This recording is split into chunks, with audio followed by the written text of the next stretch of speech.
আজ ঠাকুর দেখা শুরু করলাম নিয়োগী বাগান থেকে। এদের এবারের থিম দর্পণ দৃষ্টি। আমাদের পরের গন্তব্য সার্কাস মাঠ।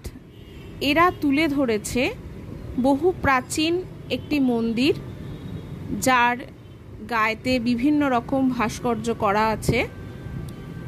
এটা পাহাড়ের ধারের কোনো একটি মন্দির। এখানে খুব সুন্দর একটি ঝর্ণার জল করা হয়েছে আর্টিফিশিয়ালি।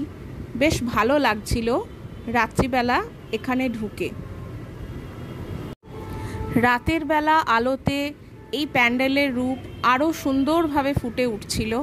দেখুন কি সুন্দর, পাশ দিয়ে একটি ঝর্ণা বয়ে চলেছে।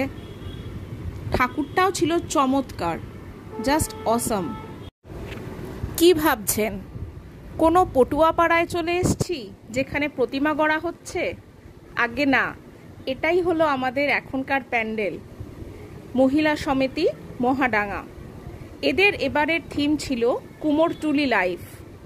এরা তুলে ধরেছে সেই সমস্ত মানুষের জীবন যারা প্রতিমা গড়ে, যারা এই উৎসবের যিনি প্রধান তাকে এরা বানায়, অথচ এরা সমস্ত সুখ সুবিধা থেকে বঞ্চিত। এরা কেউ বা প্রতিমা গড়ে, কেউ পট আঁকে, বা কেউ ঠাকুরের সাজসজ্জা তৈরি করে। বছরের একটি নির্দিষ্ট সময় হয় এদের ইনকাম, বাকি সময় আমরা কেউ ওদের দিকে ফিরেও তাকাই না। এদেরই জীবনের বিভিন্ন দিক তুলে ধরা হয়েছিল এই থিমেতে। সত্যি এটা আমার মনকে ছুঁয়ে গেছে। আপনারা এলে পারলে একবার একটু কষ্ট করে এখানে ঘুরে যাবেন প্লিজ। বলুন তো এবার কোথায় এলাম? এবার আমরা চলে এলাম লিচুতলা। এদের এবারে থিম ছিল বিবর্তন। কি মনে হচ্ছে দেখে? একটা আস্ত প্ল্যাটফর্মে চলে এসেছি, যেখানে ভোরের ট্রেনে সকালবেলা লট লট নিউজ পেপার নামছে লোকের বাড়িতে ডিস্ট্রিবিউট হবে বলে। হ্যাঁ, সত্যি এরকমই তো ছিল আজ থেকে 10-20 বছর আগেকার জীবন।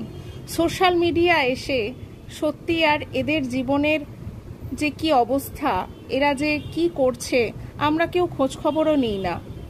সকালবেলা চায়ের দোকানে আড্ডা, নিউজ পেপার পড়া, এটাই তো ছিল জীবন। সব কিছু পাল্টে গেছে সোশ্যাল মিডিয়ার জন্য। এরা এটাকেই তুলে ধরেছে। প্রতিমাটা দুর্দান্ত হয়েছিল। এবার চলে এলাম গোপালবাগ। এটাই আপাতত আজকের মতো শেষ প্যান্ডেল আমাদের দেখা। এরা স্বাধীনতা সংগ্রামের বিভিন্ন দিক তুলে ধরেছিল। আজকের মতো এখানেই শেষ করলাম।